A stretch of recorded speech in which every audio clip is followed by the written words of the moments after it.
I am Marwan Cameron, and this is The Conduit.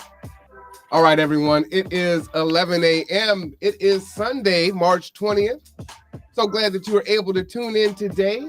It is an interesting day outside. It got almost down to freezing. It was 34 degrees last night. Not cold enough for our severe weather shelters to open, but that's a whole nother conversation. But today, I want to welcome Jennifer Chamberlin.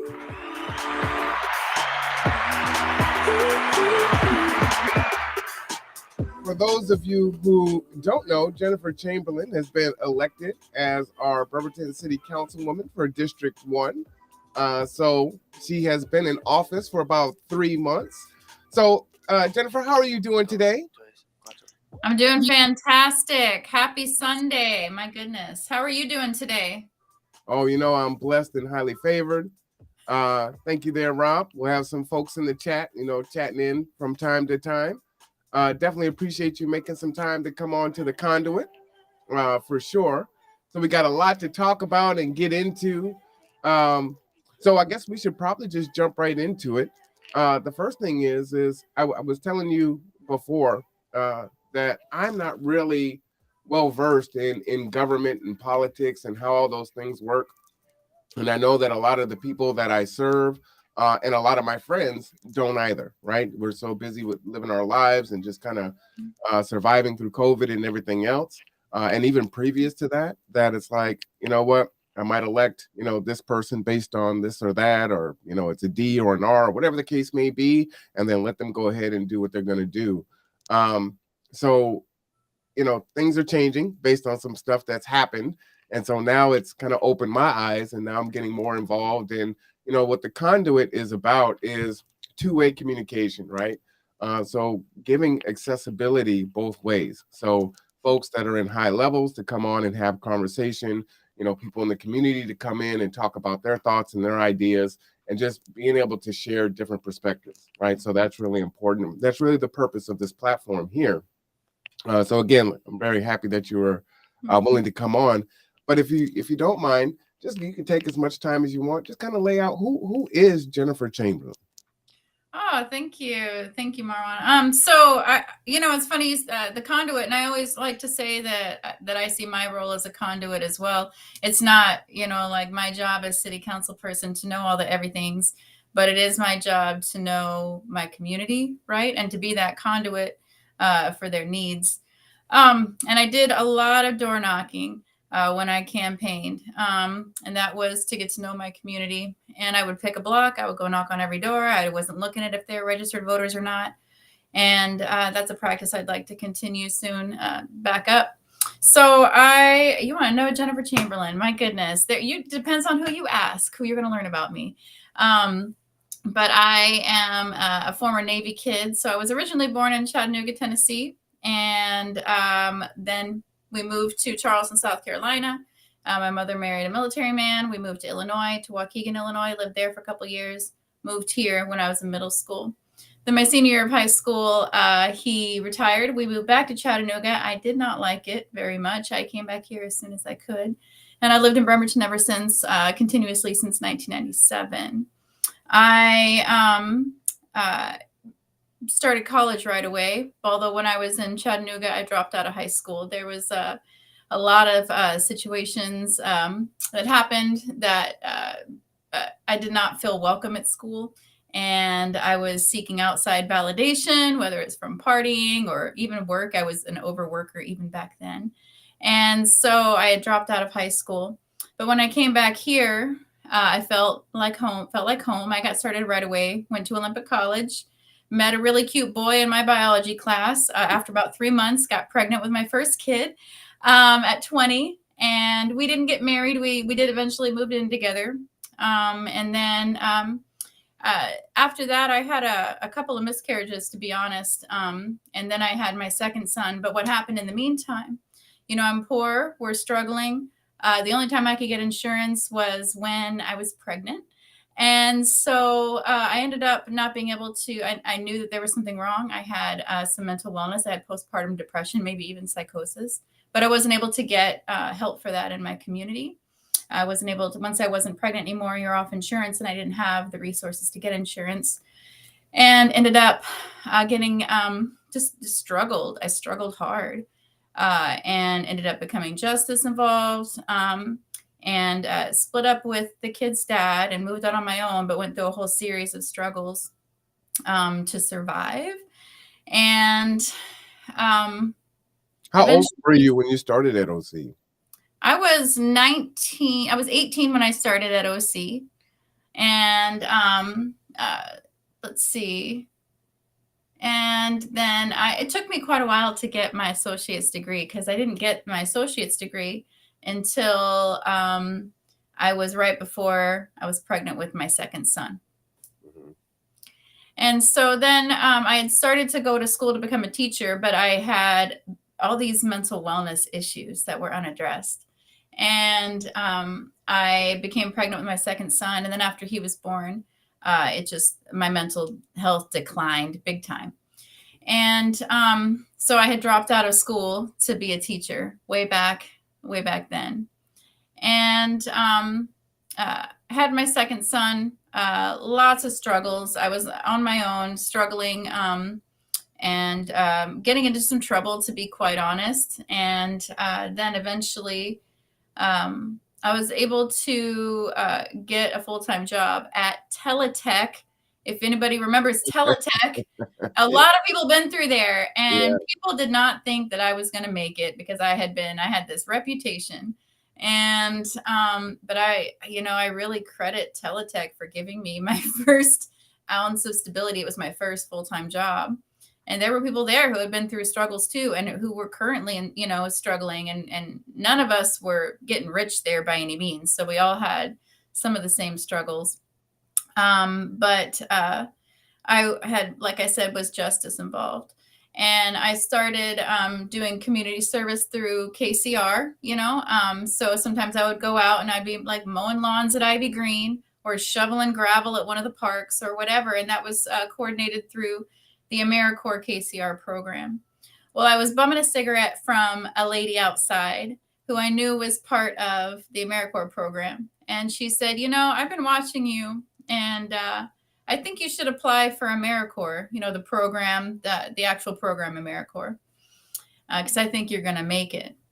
And I just kind of like pushed that off, but then like it planted a seed, and it was an opportunity to return back to education, maybe in my heart to reclaim a little bit of what I lost before. And I applied for, and I was accepted to AmeriCorps, and continued to work through, my justice involvement issues. The first time I got into recovery was when I was in AmeriCorps, and began the healing process. And, it wasn't like shoveling gravel that helped me heal. It was people bumming me cigarettes saying they think I'm going to make it. That really planted the seeds for that healing process to start, right? Let's just pause there, because we have a lot of folks that are, in recovery, or maybe thinking about going into recovery, right? And so can you just elaborate a little bit more on what helped you to, for it to be successful? Did you have a lot of successes and failures in between that? Oh, yeah. A lot of it feels like failure, and not everybody can get in and stay in the first time. And so it took me a couple times of going back in. And there is no formula. You can't make somebody want recovery. They have to be in a place of readiness for it. And maybe that's like there's a rock bottom place. Maybe for them, like they are in a personal place where they're able to start the healing process, and they see that it's part of what they need to do next. Sometimes it's court ordered. I don't know how that works out. It works out well for some people. I know that if I had been court ordered, it might not have worked out for me so well, because I have a little bit of issues with authority. So, so what was it for you? What was that catalyst for you? I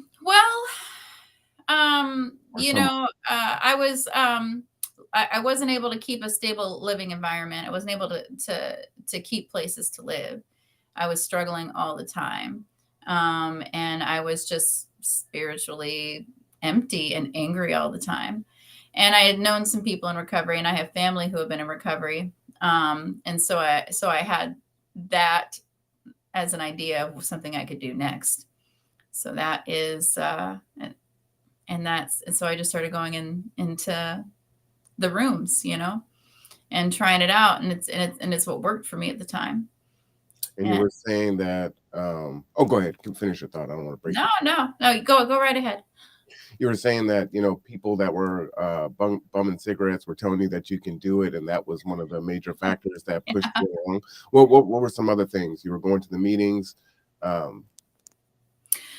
I just found a community that was like-minded, and something that people and it's okay. So I want to keep, this, I want to hold some space for a minute and honor that, our rooms are anonymous, and really I'm breaking my own anonymity here. Okay. So I just want to honor that right now, because I'm not going to really feel comfortable talking too much about what happens in recovery. Okay. Right. But on the surface level, my life was falling apart. I mean, and I was grasping at straws, and that was a straw that I grasped at. And it worked for a while. Yeah. But it wasn't the only thing. That's not the only thing that I credit my recovery to, because it's not, I think that people think that people just need to go to AA and they can be fixed from their alcoholism. Well, that's not it. Like for me, and there's relapse in my history, but for me, I had to start therapy to be able to go back and start doing the recovery program with authenticity. And I have a fantastic therapist, and that we work on mindfulness and secular Buddhist practices. And the reason that I chose, and I had to go out and work hard to get her. She's not exactly in my network. I have insurance now, by the way, thanks to my job. But it was, I was working with her for over a year before I was able to get back into recovery. And that had to do a lot with healing, right? Like we have trauma that needs to be unraveled and healed before we can be at a state of readiness to accept the next step, whatever that is. And that's a resource that I didn't have when I was younger. Like if I'd have had that resource when I was younger and practicing recovery, it might have been so much stronger, But I just credit so much of my holistic recovery to my therapist. And I'm so grateful that I have those resources now when I didn't before, because I see the changes in me, and the changes in my healing are so much more authentic and strong because I have this additional practice in my recovery. And it's science-based, mindfulness. If y'all don't know about mindfulness, it's basically, there's the whole meditation, there's breathing, there's a lot of things that go along with mindfulness. And it's science-based. And, so it's not just an idea, an Eastern idea that may or may not work. There's a lot of research articles about it that prove the efficacy of practicing mindfulness and in healing trauma and healing in general. So I'm hearing mindfulness, I'm hearing meetings, I'm hearing therapy, which is a big one. I'm definitely a big supporter of that. Affirmations of positivity from those around you. Are you, pretty focused and driven and about staying busy and staying engaged? You were volunteering. Was that one of them also? Yeah, I did. I did quite a lot of volunteering. One of the things I'm most proud of. So about, I want to say 4 years ago or so, I don't know if people in the audience or you remember, but there was a bed bug outbreak at Salvation Army. And so they couldn't take people in. They had to go in and clean it out. Well, bed bugs are pretty common in shelters, but there was like a lot happening. And so something that I want to credit our mayor for, Mayor Wheeler at the time, he approved the first permit for a tent city in Bremerton. And that allowed people to set up tents outside of Salvation Army. And my friend, who I had been in AmeriCorps with way back in the day, was the person who was overseeing the shelter operations. And so I just showed up and I said, Michelle Fleetwood, Michelle, what can I do to help? And so she's like, I am so glad to see you. And I just kind of started helping and volunteering, doing some things around that they needed. I started doing a little bit of overnight shelter work. And then that was becoming a lot because I do have a full-time job. So I found a way to continue volunteering by I would come in once a week and make a meal. And I started out by doing some crowdsourcing for that. And I crowdsourced not just from Bremerton, but also from my atheist community. So for a short time, my atheist community and Salvation Army, we had a partnership, which is pretty cool if you think about it. Mm-hmm. And I would come into their beautiful kitchen and make a meal with some different volunteers. And I did that for 3 winter seasons. That partnership has, it's diplomatically is over because there was, the Salvation Army they are very religious, and there was new captains, and they wanted to make it clear that they had a right to pray over any meal that they wanted to. And for my atheist community, they felt like that would be, they were giving me these resources under the conditions that there's no proselytizing at this shelter, right? And so it just felt like a conflict of interest. So we very diplomatically ended that partnership. And so it's something that I absolutely love doing. And I'd like to continue doing in the future. Well, let me ask you this, Jennifer. I run a nonprofit, and so volunteerism is important, obviously, to serve the nonprofit. But it's my belief that volunteering, especially if you're struggling and going through things, is one of the most powerful things to help you to grow and be resilient. So, what did volunteering do for you specifically? Okay. Yeah. And in different ways, and I've volunteered in different ways for different causes, but this experience stands out in my heart the most because I think that for me, I was able to have some autonomy in how I was able to distribute food and love. And it helped me to be part of solving a larger issue and to just kind of quietly be able to show love without having to expect anything in return.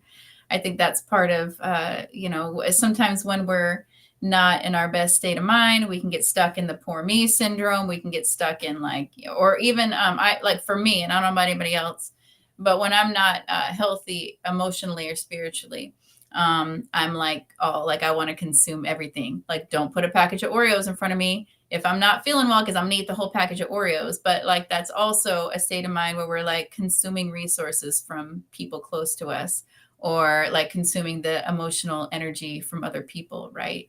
And so when you volunteer, the thing about volunteering for me is that it gave me the opportunity to give back without expectation, like I mentioned before, and to put myself in perspective where I'm at in the grand scheme of life, I think.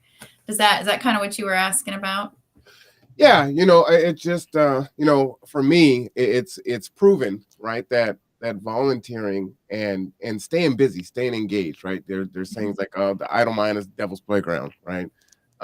It's that yeah.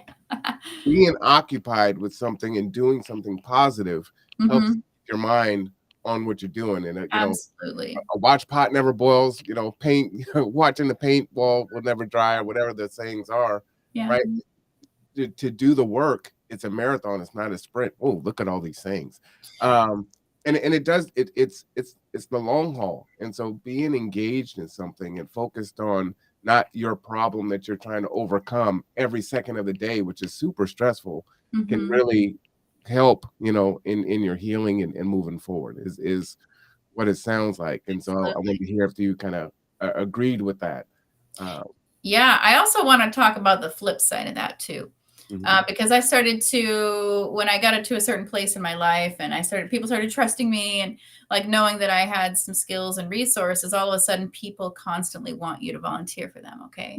And so there was a period of time where I was over volunteering, where I wasn't able to self-care, where also I had to take a step back and say, am I just doing these things to build my resume?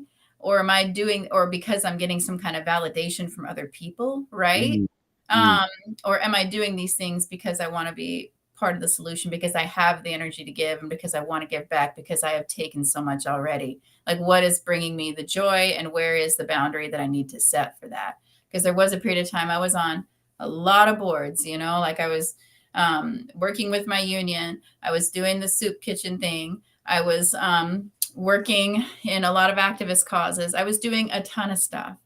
And so I had to go through, I was in a place in my personal reflection where I scaled back a lot, because we can easily get caught up in it, right?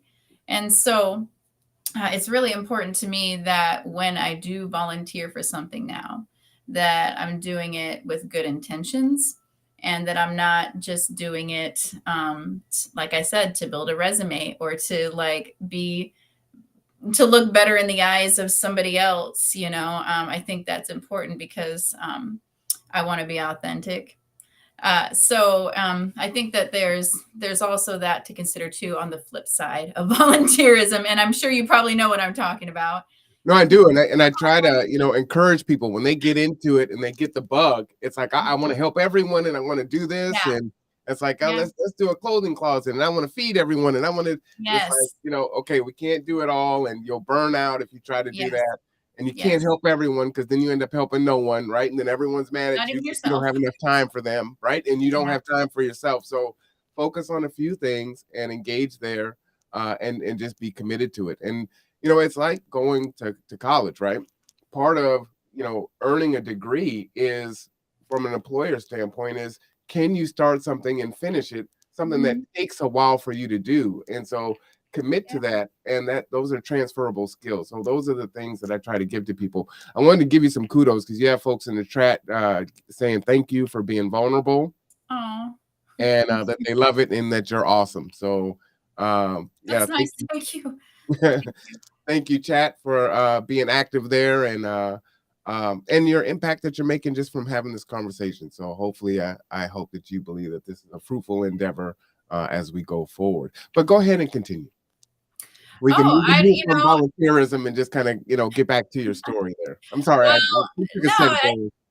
Thank you. I think that was, I did want to make that point. And I mean, and no shade to people that are out there volunteering all the time and doing that, because some people that's totally fine. You're out there volunteering 3, 4, or 5 times a week. You're working with your church, or you're working with this nonprofit or whatever.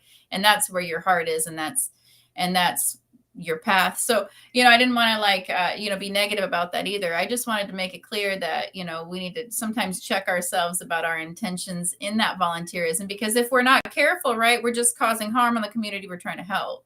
And so in that chaotic moment, where I was doing all the things, I was also doing a lot of activism.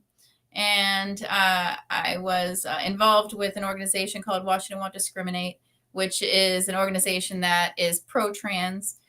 And I was doing some activism with them. I got some pushback from the Tea Party, and they tried to have me prosecuted for something. It didn't stick.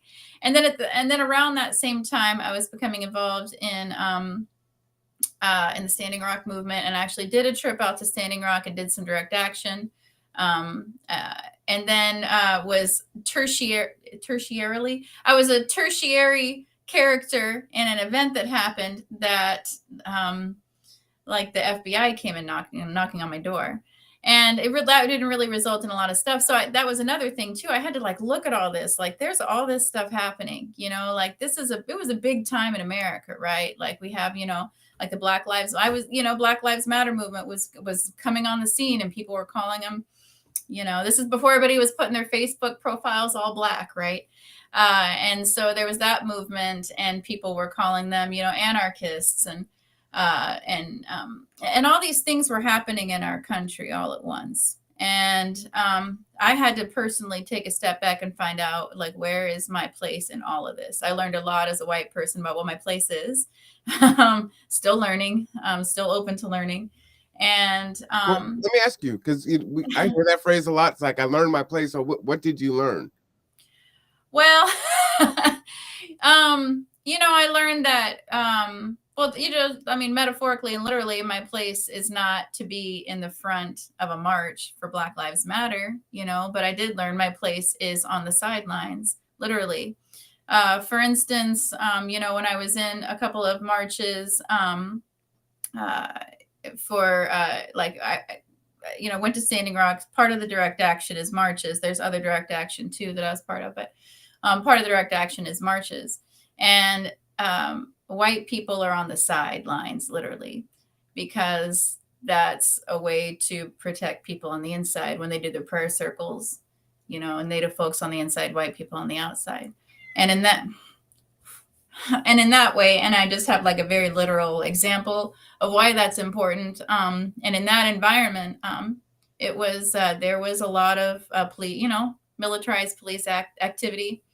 And I remember being on the side of one of the marches, and a police car sped right by. We were in the road marching, but a police car sped right by and came about 3 inches from me. And so the idea really is that, we're supposed to, in that context, we're supposed to put our bodies on the line first, right? So I guess in that sense, that's my place in that movement, and not to be the center or the focus, right?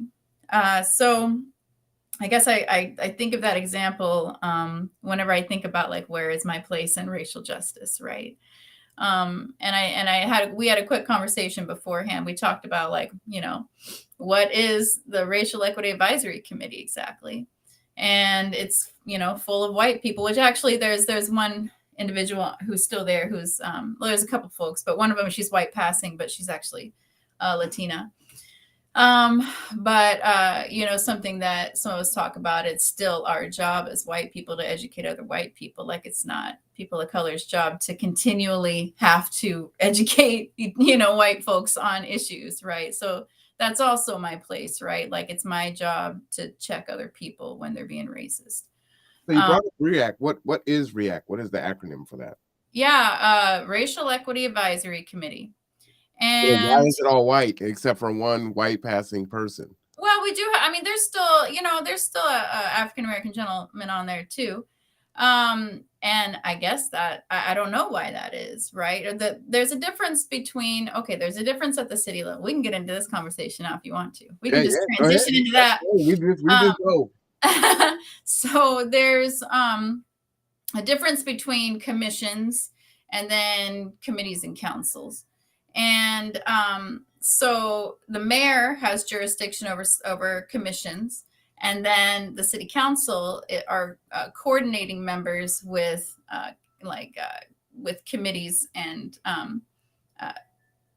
such. And so they're different. So I was on the City Arts Commission for 5 years, and we were appointed by the mayor, but we worked and operated independently. He did not have to come to any meetings. They're always welcome. They're still open to the public, but there's a liaison in the City Parks Department that runs that. And so with the REACT committee, they began about 18 months ago, and they are that came out of City Council. So they are a City Council commission, or committee. And so subcommittees can work within the city they have to have city council members on them. And the city council members, the role is to bring ideas and agenda items to the city council. And so we're actually going to be undergoing a change. We have to, because when it was first formed, there wasn't actually some very specific guidelines that were set for how to operate us. There's no guidance on how we can appoint new members, on how to have action items. There's, and so it's going to be changing soon. And how it's going to be changing, I'm not exactly sure, but it may go under the mayor's purview. like we have, and I'm just to compare it, we have disabilities commission, and their job is to do the research on what how if there's ableism in our community, or if there's issues like sidewalks that need to be come up to par, or if there's systemic issues with ableism, that they bring the recommendations to the mayor. And so in that way, REAC may be changing to that, to be under the mayor's purview. So for now, for the committees that we have, subcommittees, we have 3 city council people on them. Now, I think that it is important to ask, why is most of the committee white? And I also want to counter that with what is, there is a mass exodus of amazing qualified people of color from city leadership, but also in our state legislature. So I don't know if y'all have been following, but there's a number of people who have left our state legislature, just amazing people of color. Yeah, if you'll address that, that's good. And like I said at the beginning of this conversation, right, I haven't been into the politics and the governance, and I know many of my audience hasn't. So this is an education for us. So yeah, please elaborate. Well, I can't, honestly, I can't elaborate because it's not my job to speak from the lens of a person of color in leadership, right? So I think that we need to find out and learn more about this mass exodus of people from city leadership and city government. I mean, I could have my own ideas, but I think what are your ideas? Well, I mean, what are some of the things Leslie Dogs addressed, right? Like, are there microaggressions? Is there, like what's happening that's preventing people from feeling like they have a place in leadership of municipalities and in government? And it's not like it's something you don't already know. There is systemic issue even within liberal parties, right? Right. And we can call it systemic racism. We can call it the patriarchy. We can call it classism. Whatever it is, that's all still there. And there are microaggressions all the time. Just feminism also. What was that? We could call it feminism also. We can call. Do you think feminism is? I mean, if you call it patriarchy, then you can call it feminism. Yeah, we can touch on that in another conversation. I mean, do you believe that women have an equal place in the workplace? Do you think women should be at an equal? I think we're in a gynocracy. We're not in a patriarchy. But that, well, we'll save that for another conversation. I'd love to have that. We can agree to disagree on that. Yeah. All right. So, I mean, feminism is as simple as believing that, women deserve to have equal pay and deserve to have a job just like a man does. That's feminism. We don't have to talk about any extreme versions of that, right? Because on the base level, I don't think that, you're probably not meaning to be sexist. But there's, if you believe that women deserve the same as men, then you are a feminist. I mean, it's not a dirty word, right? I don't know. We will just save that for another time, I suppose. Yeah, no, it'll be a great conversation. But in general, I just, I think that there's something to be, that there's a lack of awareness of people who are claiming to promote certain causes. There's a lack of awareness of what that actually means. And so, like, give up, give space to people. Take chances on people, saying somebody doesn't have leadership skills. A woman who's led a lot of action and had a lot of accomplishments in our city doesn't have leadership skills. That's the patriarchy, okay? And so there's and like I said, it's just not my place to speak about what Leslie Dogs or any other person is experiencing who's a person of color, because I don't live that. If I witnessed it, I would call it out. Well, let me say this, because I think sometimes people, and I'm not saying that you're doing this, but some people can use that as an excuse to not answer the question, right? There's the piece that I can understand where it's like, hey, it's not my place to speak for a people or whatever the situation is. But at the same time, you may have an opinion or an observation on what you perceive looking at it from the outside or things that you've experienced. And so when people just say, hey, well, it's not my place to speak on it, and then you don't speak on it, I think that's kind of a cop-out. You're not doing that, so I appreciate you for that. No, I hear you. And I'm new. That's the thing. People want all kinds of, like, tell me what's going on city council. Well, I just got here, but most of it has been pretty public. And so if the things that have come out, the vanilla ice cream and manure comment, or the comment that I mentioned that Pat Sullivan said about, the REACT committee, if those things are coming out public, imagine what's not public and what's not. Right. And we've been on Zoom meetings for a year and a half. We haven't been in person as far as city council. But again, I was just elected last November, and I was just appointed in January. So let me ask you this, Jennifer. Your REACT is going to be changing, right? We understand that there are systemic issues, right? There is a REACT, right? So there's obviously a purpose for it. So are they going to reach out and talk to folks to build REACT to be effective? Or you're saying it can come under the mayor's purview? I mean, it seems like it's taking, the decision-making and the inclusiveness away from it if, a white patriarchal mayor is going to make a decision on what, the new REACT should look like if they're not going to talk to the community and say, hey, we're going to build this inclusive thing and we want it to be more effective. Okay. Yes. So what we're talking about now is, barriers, right? What are the barriers in having people impacted, be able to speak, on important issues that involve them. Okay. So that's, it is a matter of, we need to reach out and maybe there needs to be some technical assistance within communities on how to run for an office, or let's talk about what these committees are. By the way, the Arts Commission that I was on, not a paid position. REACT, not a paid position. These are volunteer positions. And what we know, is that I'm just going to speak from my lens, when I was like, a single broke, struggling mother who was impacted by certain issues having to do with classism, I didn't have time to join a free commission, I didn't have that time.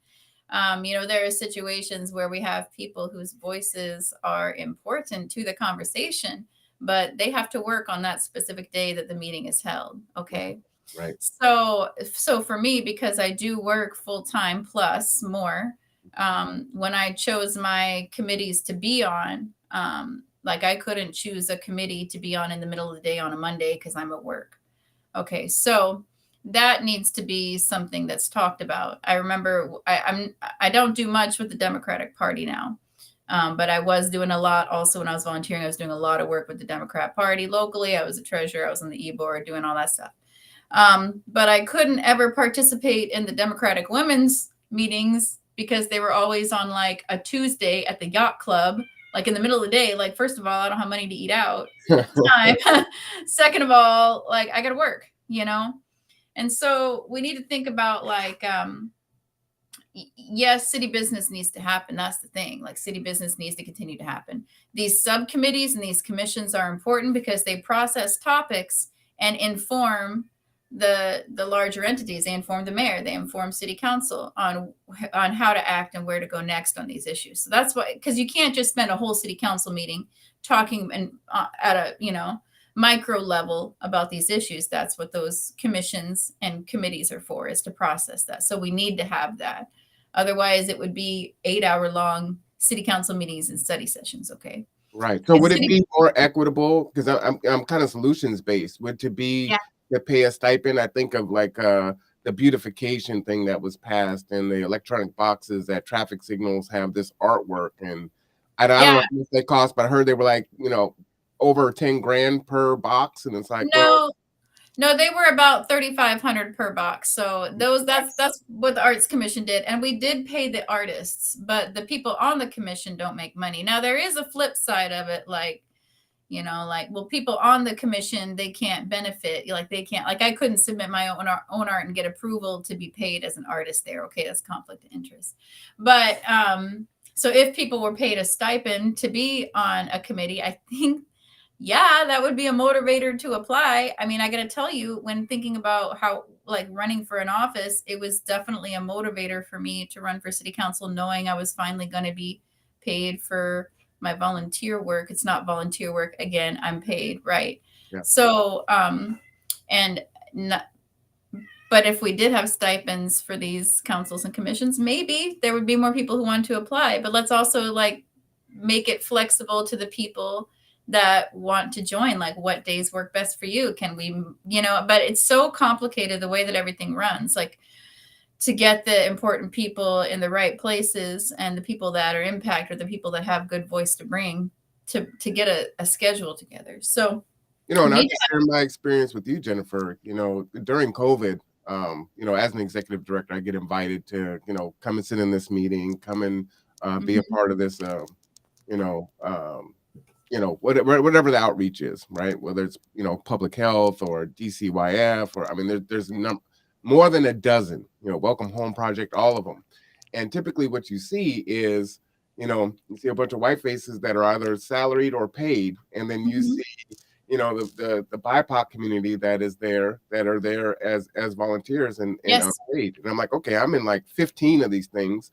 It's like 15 hours, a week, or however much I'm putting into it. And there's stuff that you need to do to prepare, or things that you need to do after. You need to, prep your team on it. And it's like, yeah, these things aren't compensated. So it's like, well, you're just not going to be a part. You're not going to be able to lend your voice. And many times these programs are there to serve the actual population that they want to have there, but they're not there, in those spaces to have the conversation. So that's definitely 100% agree with you on that one. And I'm seeing the chat. How much does a city council person get paid? I think it's about $1,400 a month. And so if you break that down, if you're doing about 10, 12 hours a week, that's about 25, right? I think that's the numbers there.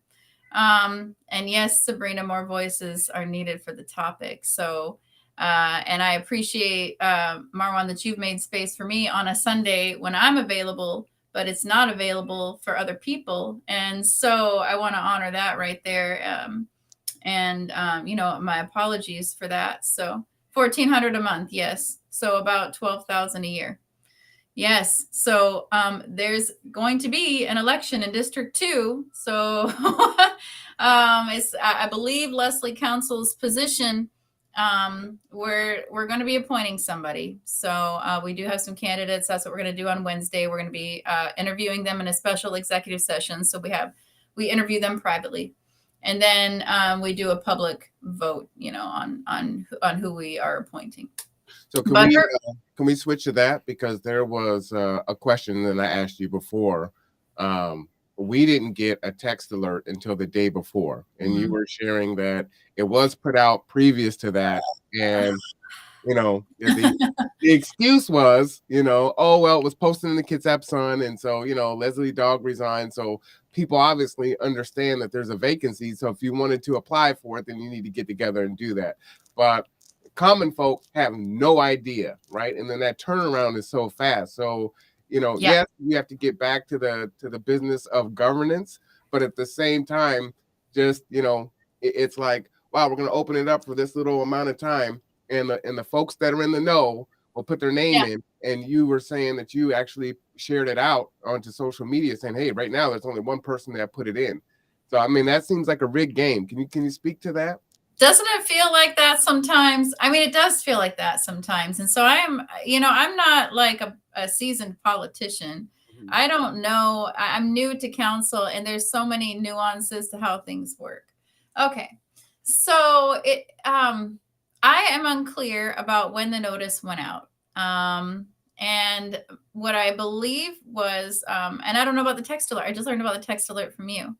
So what I understand about it is that the link was made available for a week. Okay, so I went on to Google and I searched just like a layman, right?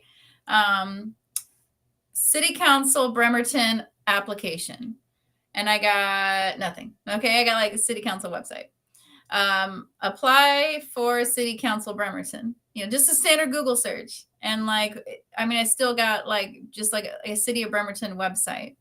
I didn't see and if I'm looking on my phone, like a lot of us have phones. That's our platform. I did not see any kind of press release or application to apply for District 2. Okay, so let's just there's barriers in place, right? And that access and knowledge that is shared among networks. And what we know is that people network with and if, not always, but you know what I mean? Right. And so, there's in the past, there's, it's been shared out to other organizations. I don't know that happened. So I'll be asking if it was shared out to other organizations. Yes, the excuse or reason, however you want to look at it, is that people have known about Leslie Dogs leaving for a month.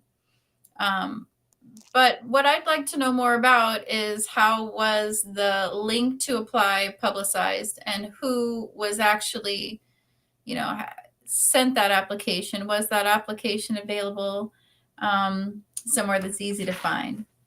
And I'll ask those questions. Is necessary, right? Because people knew what people, who people, and they said they reached out to organizations. I run 3. Did they? None of my people were right. You know what I mean? We got to be critical of that. It's completely valid to be critical and feel like it's a rigged game because honestly, it's all rigged, right? It is all rigged to be there's ways to manipulate every system. And if you know how to run the game, you know how to rig it. So I, am questioning, and I'm not saying there's this huge conspiracy theory, but it's valid to be critical of how the outreach is done. How, who was contacted, when that link was put up, how do people access that link? And so this appointment, though, again, it's a way to save taxpayer dollars so we don't have to have another special election because there's just not enough time. So I respect that and I honor it, but I am critical of the outreach piece. And I think it's valid to be critical and to come to a city council meeting to express these feelings because I can't just be the only one saying it. And other people feel like that too. The Facebook page link that I shared on social media was put out, I believe, on Wednesday, and the position closed at noon on Friday. So that's closes at noon and not close the business. The whole thing. I don't know the time. I don't know the reasons behind that, and some of that has to do with the purview of the council president, right? And so I was given the other example that Quinn, who's on council, he's appointed. He hasn't run. He took over Lori Wheat's position. The applications were out for a week, and he was one of 3 applicants. There are, I believe, 4 applicants that we'll be interviewing. I saw that question in the chat. Okay. And I don't know much about them, so I don't know much about it. I just know we have 4, and so it's going to be hard to push back and say we don't have a lot of applicants because we generally, for appointments, get between 3 and 7 applicants when an appointment is needed. So can I ask you, did the council have power to say, hey, look, I get it. You said you agree. We can't run a special election. We don't have taxpayer dollars. We don't want to use taxpayer dollars in that way. Right. But doing this kind of overnight, situation seems like swinging the pendulum too far to the left. So did you guys have power to say, hey, no, this isn't right either. We need to do something in the middle to be more inclusive and equitable? Yeah, that's a very valid question. And remember, we're all different voices on the council, and we're mostly new. I'm with Jeff Coughlin now, after being there for 3 months. I'm the 3rd most senior person on city council. We're all new, okay? So we're learning along the way. And the council president does have the purview to make the decision about when to close and when to open, you know. And so there's other support staff in the background that help with some of the notifications. The council president is it good now? Yes, sir. Okay. And this is the person who is president this year, and Leslie wanted to be president. For those of you, you can watch some of my previous podcasts. There's about 3 stories on the story, but Leslie Dogg has been part of council for a very long time, wanted to be president last year. And you can correct me if I'm inaccurate in any of these statements here. And actually Goodnow was supporting her presidency last year.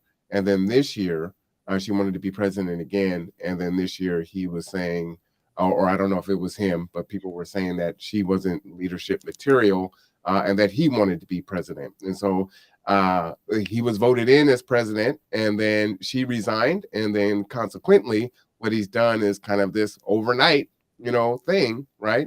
Because he is obviously more senior than you because he's served previously. Yeah, well, you know, I'm sure that they will counter back that it's not overnight. It definitely feels rushed, just like it feels rushed to you. That's valid. Right. It's a valid feeling to have. Overnight is a, you know. Yeah, it feels very rushed, and it feels like the will of the people was to vote a progressive woman of color into that office in that seat. So, and how that the presidency and the vice presidency worked, and there, you know, so Leslie had run to be president 3 different times, I believe, and this year was her 4th. And I talked to, and I had, you know, wanted to reach out. So and reach out and meet the different council members before. It's very common for us to make one-on-one connections. By the way, there's something called a rolling quorum, which is against the rules. When you go to one person, you say, hey, I think I'm going to vote this way. And then you call the next person, you say, hey, let's vote this way. That's called a rolling quorum, okay? It's a little schwarmy, a little sneaky, and it's illegal. Just putting that out there. So, you know, calling and like kind of soliciting votes in that way is not actually ethical. Did that happen? Not exactly. A rolling quorum, correct. But I did, you know, I did talk to different members, and I talked directly to Leslie beforehand, and I said, you know, I just want you to know, you know, I don't know who we're going to vote for president or vice president, but I want to support you in president. And I'm the one that actually nominated her. And it was me and Leslie, and then 5 men. And so that's how it went down. I nominated her for president, and then somebody else nominated Michael, and all the men voted for Michael, and it was just me and Leslie voting for Leslie. So like the NFL and Colin Kaepernick, right? I mean, there's no collusion there, but just somehow he gets blackballed out of the league, and you know, just saying that seems very familiar. There was a question in the chat. Does it happen? Was the question. A rolling quorum. I'm new, so I don't know. Does it happen? Right? Like, does this happen in politics? Sure, it happens in politics. Is it happening? I don't know. Like, I can have my suspicions, but also I don't have like any proof. Nobody did a rolling quorum with me, no, that I know of, right? But I do know that Michael did make it known when I talked to him on the phone that he was interested in running for president. And I do know that he wasn't like confident the way that he verbed it, that wasn't confident in Leslie's leadership abilities. So that I do know. So it is true what she's saying, that there was criticism on her for her leadership abilities. But, you know, we can all have our opinions, but what are those opinions informed by? So that's basically how that went down. She ran for president 4 different times, I believe, and was not voted in 4 different times. Like, you know, she's got so much seniority on council, and she has amazing knowledge. Like, there's so much knowledge and insight that comes with that kind of seniority. And the way that she, just in my short experience and in catching up on city council, because I was watching, it's all available on Zoom or BCAT or whatever, catching up on city council to make sure I was informed going in, or tried to be, right? just the questions that she would ask were so applicable, and based on that knowledge, it wasn't because she was a woman that I was nominating her to be president. Okay.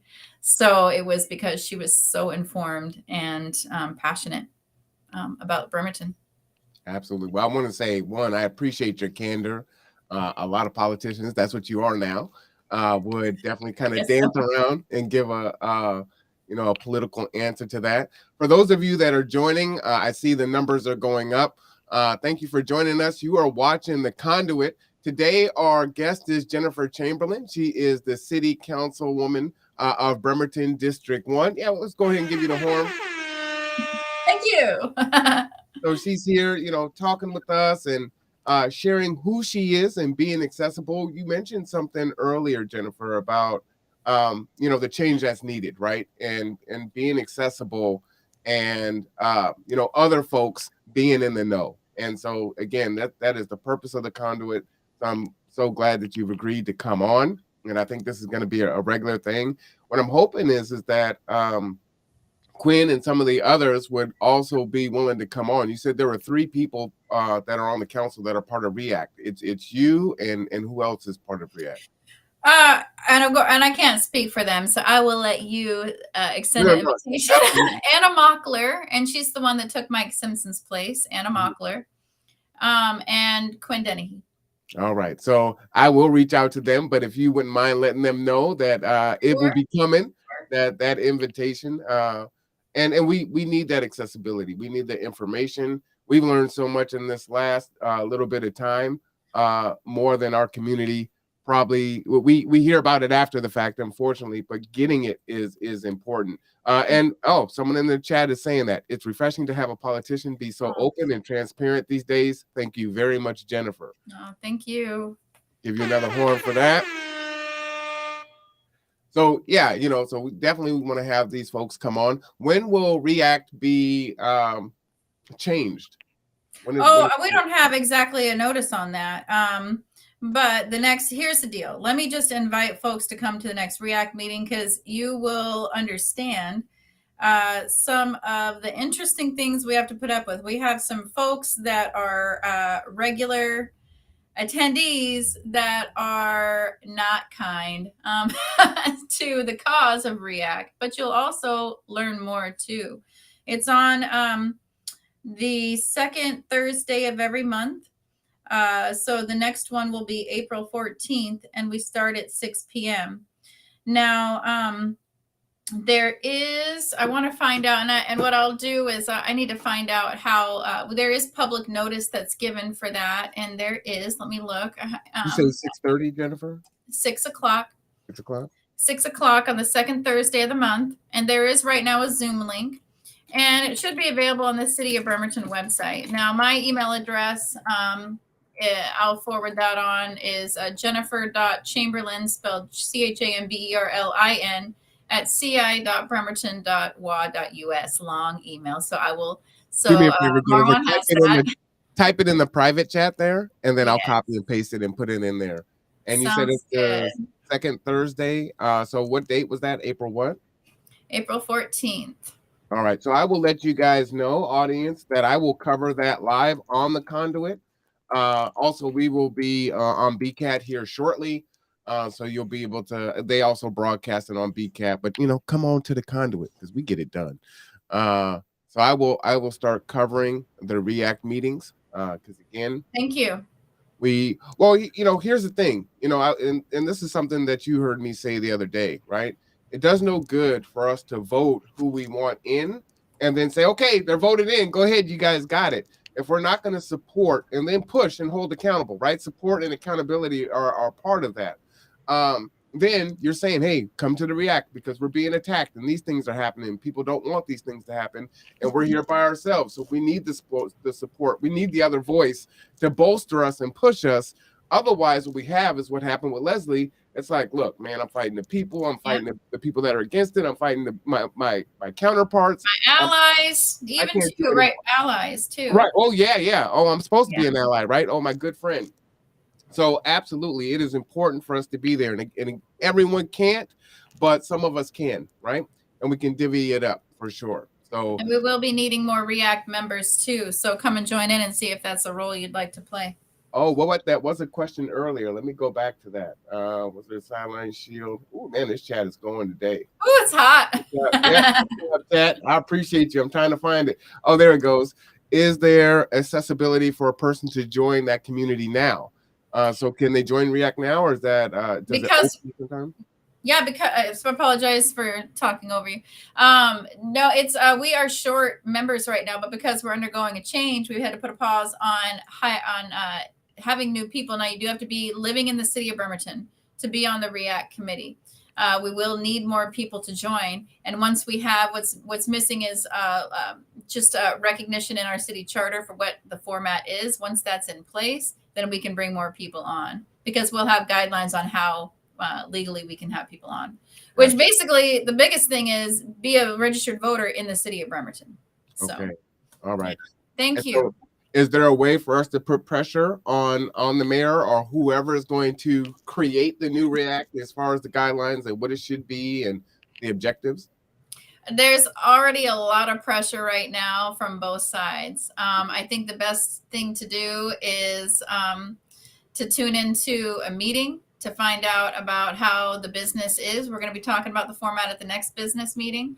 And in the meantime, though, the city council wants to finalize the format before REACT decides how they want to be formatted. So it's going to be, there's a lot of politics in it right now, and we need support from the community's voice, really, to put pressure on in whatever way they see fit, honestly. Well, you got a commitment from the conduit. We will be there broadcasting. We'll bring our voice, and we will rally the folks to come and have their voices heard too. Another question here in the chat: do you have a time frame for that to happen? Estimated time for that? I think you were just answering that. The reformatting, we don't. It could be as quickly as a month. It could take several months. It depends on these two groups that are, we have like city council and legal, and we also have REACT, right? So there needs to be a good compromise between the both. And it's not that it's one against the other, although I think sometimes it feels like that. It's that there are legals, like we need to have a format that's in the charter to protect this organization, right? This committee. We need to have like anything. We need to know, when they meet, how you can have new members, who, how you give information and how it's perceived and delivered. And so it's just city bureaucracy, colonial, yes, but it's what's needed. And then we have the REACT committee, which is a good committee to work on decolonization. And so it's a hard mix, right? To try to figure out how you can mix this very colonial bureaucratic process with a committee committed to decolonization. Okay, so that's really the issue, right? And so there needs to be some conversation between the two, some consultation. And so I have no time frame, but we will be talking about format at the next REACT meeting. And please do come, please come, because there are some race baiters there, and they are just out there to try to discredit the cause. And it would be good to have some friendly voices in the mix. Power is taken, it's not given. So, the other folks are going to take the power. So make your voices heard for sure. There's a question: how does a person access the Zoom link for the REACT committee? And I was looking it up. City of Bremerton REACT. Let me see if it's even posted on the website. If you can't find it, Jennifer, I will put it out later. I don't have the Zoom link. There's just public notices. So isn't that a barrier right there? So when I go to the REACT committee meeting, there's no Zoom link. So let's find it out, and we'll kind of like the application that you looked for also, right? Yes. Just saying. So, I'm sure it's there now, or I'm sure it's there on Friday, but we'll see. Well, let's turn the corner here, because we're almost out of time. I want to be cognizant of your time. What made you run for council? We were talking about who you are as a person, and just kind of your experiences. What made you run for city council?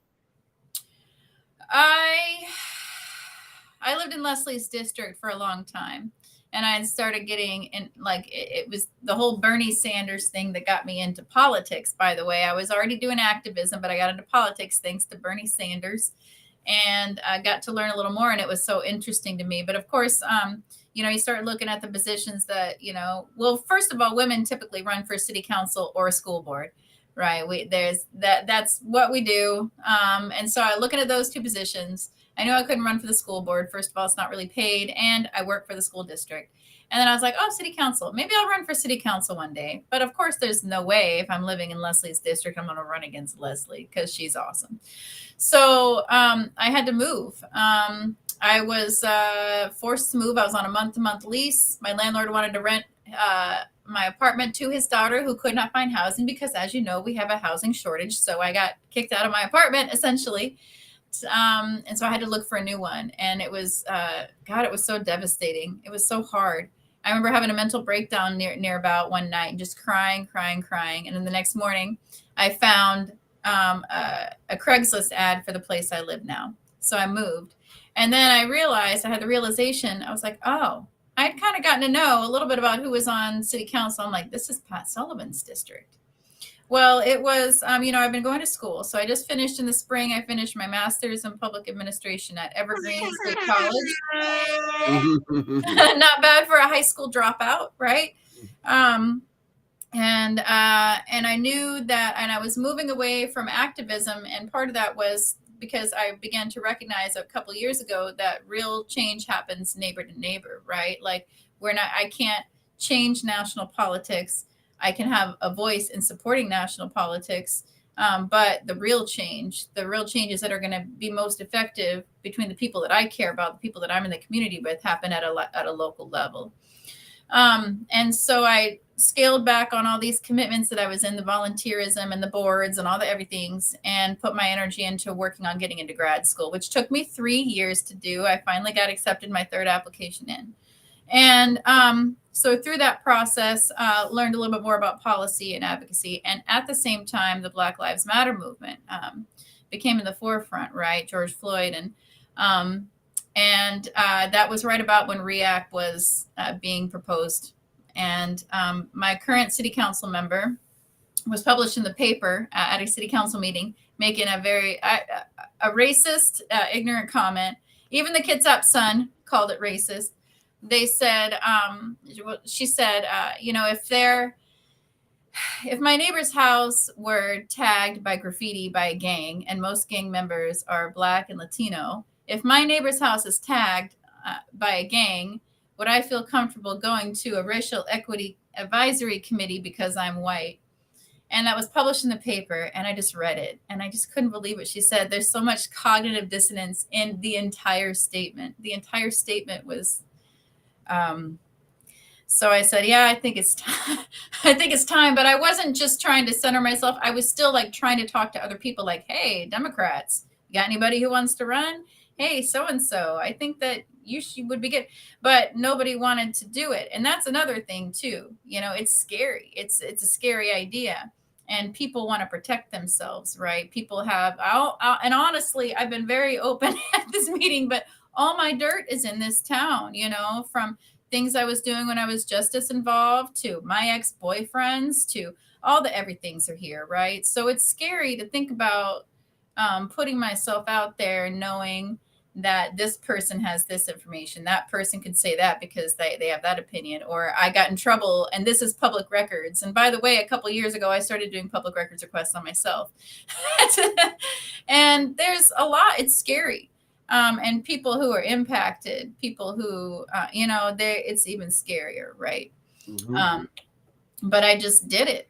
And I didn't go into it ignorantly. I was, like I said, doing my master's degree. And I actually did part of my coursework. See, Evergreen's known for what's called an independent learning contract. So I did 2 different independent learning contract graduate level classes on running for office. So I went into it. I did trainings. I read books. I talked to so many current and previous politicians. We did Zoom meetings. So Emily Randall, Karen Bolton. I talked to Dave Farr, who is a previous council president. I talked to a lot of different people. Walk and talked with Lori Wheat. Walk and talked with Kevin Gorman. Because I wanted to make sure that I knew, what to expect and not to go into it ignorantly.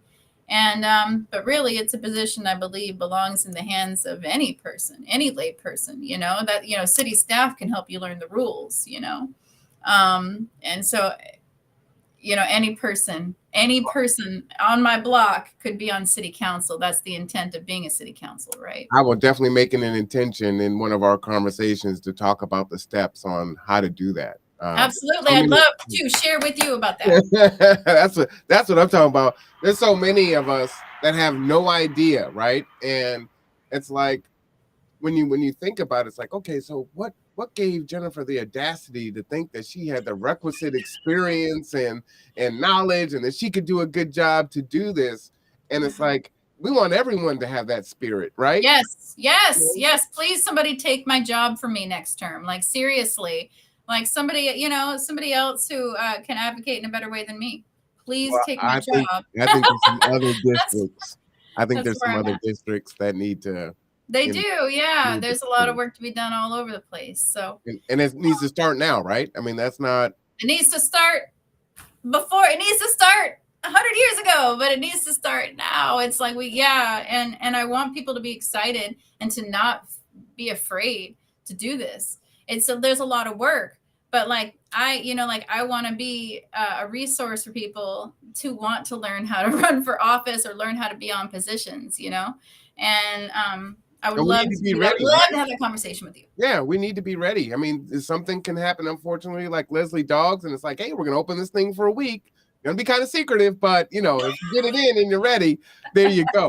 Because, a lot of people get appointed, or get in there by default, and the next time it's time to run, there's a lot of people that are like, well, I don't know what to do. I don't know how to do it. I don't have the time. Yeah. By me, and that person just keeps getting elected over and over again, or they go unopposed. That's right. That's right. People, and then that's how you get them for all this time, and then nothing ever changes, and you're like, man, 2022, and we're still doing this or that and the other, and it's like, yeah, well, because we're not taking our power. We got to take our power.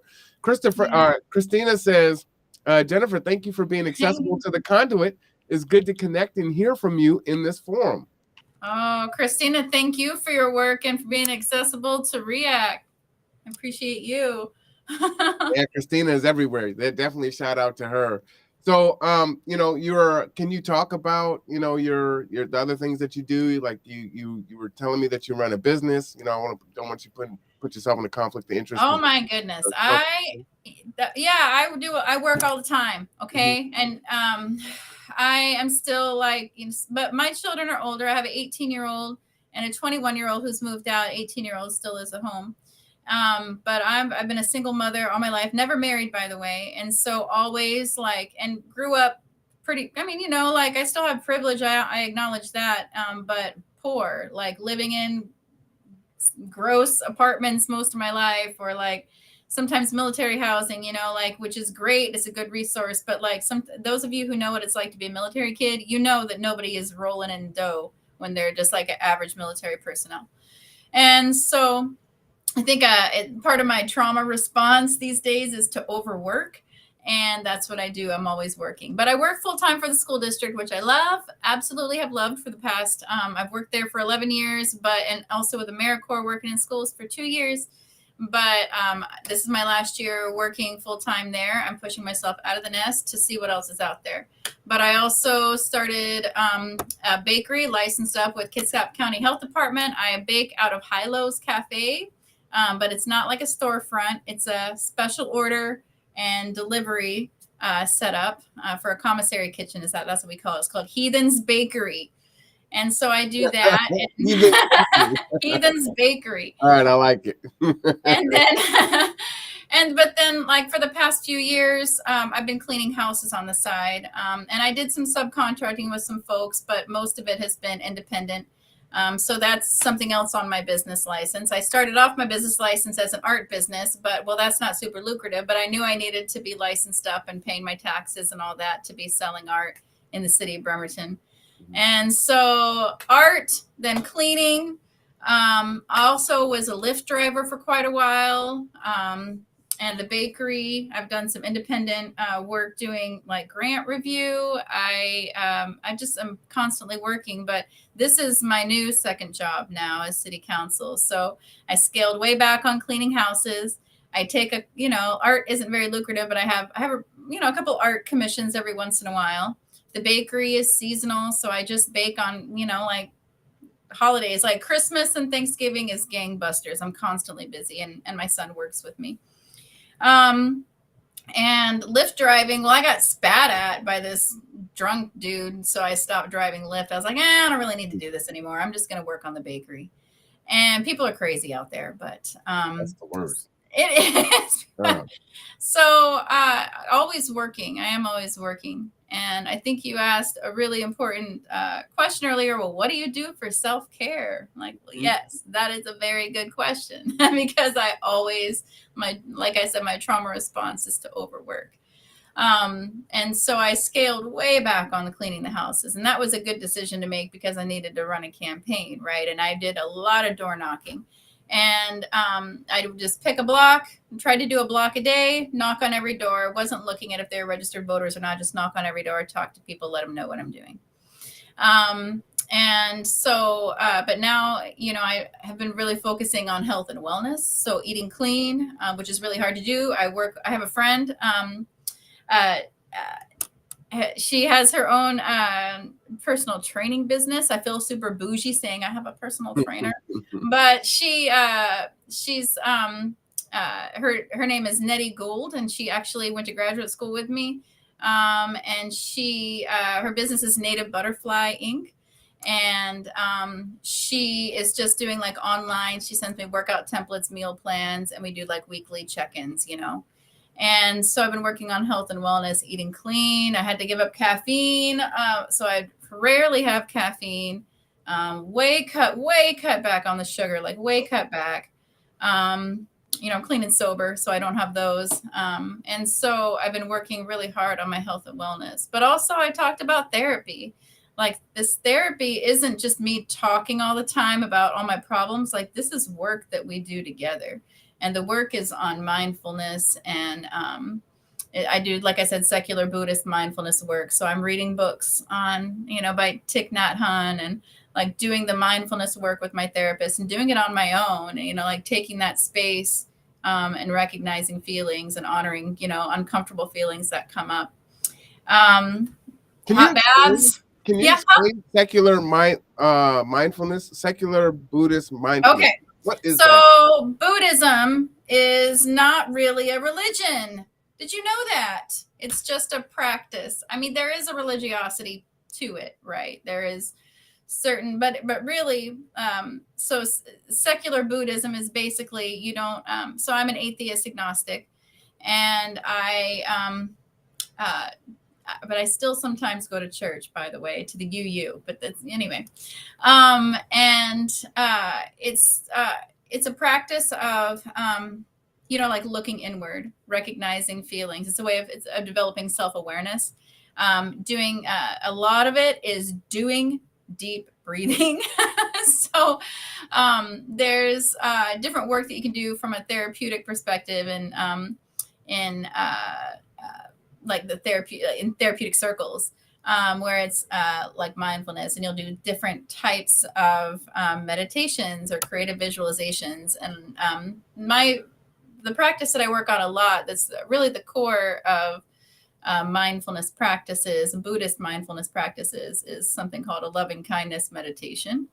And the loving kindness meditation is where you say certain affirmations for yourself. You know, this is part of meditating. You say a certain affirmation for yourself, and then you say that same affirmation for somebody you love. And then you say that same affirmation for someone you're pissed at. And it's just, that's one practice of it. So the loving kindness meditation is something that I do a lot throughout my day, because I'm not perfect and sometimes people tick me off, but it certainly does help me become one with people. I mean, we're all like, we all have more in common than we have apart. So anyway, and I would tell you, yeah, it does. and I will say mindfulness works. You know, when I was teaching at the college, you know, you and I were talking before, like we started OC around the same time. Yes. Little did I know would I be an instructor there at some point, but I would teach math, right? Business math. Mm-hmm. And there's so much anxiety centered around math. And then you have adult learners that's high stakes. They've got to make money as soon as possible. And so I would have counselors come in and teach mindfulness, and then we would do breathing exercises before a math test, and it really helped to cut down on that anxiety. So Fantastic. it works. It definitely works. So I wanted to say that. I'm going to give you the final thought. I want to thank you so much for coming on. I definitely appreciate you. Clearly, the audience appreciates you. I think you said you were committed to coming on a regular basis. We'll work that out behind the scenes because you are a tremendously busy person. But what do you? Oh, you know what? What's your platform? We forgot to talk about that. Oh yeah, so my platform centers around, equity for individuals. I think that one thing that's important to me is making sure that people feel like they are part of the process. There's not a lot of opportunity for participatory democracy, right? Like, yeah, come to public comment at a meeting. Well, how is your voice really being, harnessed and elevated in the community? Because I'm formerly justice involved, and I used to be on state insurance and, like food stamps and all these services, right? Like I can view it from the lens of somebody who has struggled to survive. Jennifer, what is justice involved? For some people, it means formerly incarcerated. For some people, it means they've been to jail or they've been in the system. They've had misdemeanors or felonies. So okay, I'm just gonna say that's a very white way of saying that. I've never heard that term before. I was justice involved. I'm like, you said it earlier. I'm like, what the hell is justice involved? It's a term. It's a term I learned from other people. Like I'm a civil survival fellow. So if y'all know who Tara Simmons is, she's part of a nonprofit called Civil Survival, and that's where I learned the term was from this organization. Gotcha. All right. Hey, y'all, you need to learn that term. I was justice involved. I was like, yes. That sounds so kind. I'm not a garbage person. I'm a sanitation engineer. I'm just like, that's a new one. But that's good though. But we have to. Way to say it. but you're not what you've done, right? And that's important, right? So you were justice involved. So I like it. I'm laughing because it sounds funny and I never heard it before. But we do need to adopt these new lexicons of speaking as we talk about ourselves. I think that's really important. Christina's saying justice involved is a preferred term on Language Matters. I'm learning, right? I laugh, but right, we're all here to learn. It's just funny. If you think about it, justice involved, when you're saying that's a good way to put it, because some people are justice involved because of systemic racism. Right. And so to have it say justice involved, that really brings the issue wider and not even necessarily highlights that the person did something. Mm-hmm. Right. Because sometimes those charges are bullshit. Let's just call it. But that they were involved in a system mm-hmm. that was part of causing harm. Right. And that's what the justice system does in a lot of cases. No, absolutely. Like I said, this has been a wonderful interview. I encourage people, again, meet other folks. It's important.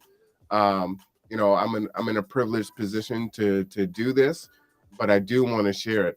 But continue with your platform, Jennifer, and then you have the final word there. Oh, thank you. So basically, I was mentioning about, I would love to find ways to elevate other folks' voices who are not part of the system, but also respect the fact that maybe these systems have caused harm and they don't want to be part of it. And so I'm going to continue to be door knocking here pretty soon. When the weather turns, I'm going to be back out. I have the summer off, so I'll be door knocking again, just saying, hey, this is who I am and what are your needs? Also, there's this area that I'm in. I like to say between Lions Park and Blueberry Park. And there's some other areas that's part of my district too. But I would love to see there be more accessibility for walking on several of our streets, Pine Road in particular. I'll be looking into that because that's a road where a lot of people live and want to see the conditions improve for the safety of our residents. And I just want to be part of the solution. I think like as I mentioned before, being you are the conduit, I am also a conduit. So I just really need to be tuning into the needs of my community. What do they want? It's not about what I want, right? Like I can have a ton of great ideas like, oh, I think this would look great over at Lions Park, but what does the community need? And right now, some of their needs are better sidewalks. They're worried about houselessness in our community, so they want to see that solved. I'd love to work on seeing late night services available. Love to see more services for houselessness. Would love to see more accessible or housing for low income individuals. So we're going to be working on an issue about a multifamily tax exemption. We're working on pretty controversial right now, and looking forward to that. Oh, Christina asks if there's is Josh Farley doing a walk in that area that you care about? No, he sometimes does a walk through Stephenson Canyon, which I absolutely love Stephenson Canyon. But I don't think he has one. I looked, I don't think he has a walk in my area right now. Yeah, the big Madrona tree is the closest one, but that's over in Leslie's district. So maybe I'll have to go see that one. Go over and see that. Yeah. Well, again, I really appreciate you coming on. Thank you so much for your time. I look forward to getting to know you better. I love to hear your advocacy and your drive and your passion, and the fact that you're willing to field the tough conversations and the tough questions, right? You didn't know what I was going to ask you. So, and we just kind of let the conversation go wherever it needed to go. And people in the chat are going to ask their questions, and you didn't dodge anything, and that's fantastic. This is Jennifer Chamberlin, Councilwoman, City of Bremerton, District 1. Applause to you. Thanks. We hope that you have a pleasant day. We wish you the best in your endeavors, and we will be there to cover the next REACT meeting and support and to advocate and hold the rest accountable. So and we also hope that the rest of the REACT team on the council will come on and appear. So thank you so much. We really appreciate you. All right. Appreciate you. Thank you for the opportunity to be here today. Absolutely. All right, everyone. That was Jennifer Chamberlin. Again, wonderful conversation. Look forward to doing more of this. As I said in the city council meeting, Leslie's resignation has definitely woke me up, and I will be definitely turning my gaze more to politics and to governance of government, and being an advocate and bringing your voice to be heard and to advocate for change. So help me to do that. Again, so many different ways that you can follow us. As I said, I will work with behind the scenes to set up a regular schedule for Jennifer to come on. She's already committed to that. So if you do have any questions or concerns, of course, you can reach out and send it directly to her email. I'll pop that back up here. Jennifer.chamberlin@ci.bremerton.wa.us. Jennifer is with 2 N's. Chamberlin is chamber, L-I-N. Okay, so you can add that. But of course, if you want to just send us an email, we will make sure that she either gets the question either through email or we'll ask her on live. And what's nice about having these conversations on live, right? It's another way to hold folks accountable, right? Is if they say they're going to do something, then we want to see if they actually have done it, and or are they making progress on it? Where are the obstacles? Who is getting in their way? And what we need to do to help push our objectives forward. Again, our email is theconduitpodcastshow@gmail.com. We will be back for another show tomorrow. But for now, enjoy the rest of your Sunday. I am Marwan Cameron. This is The Conduit. Power is taken, it's not given.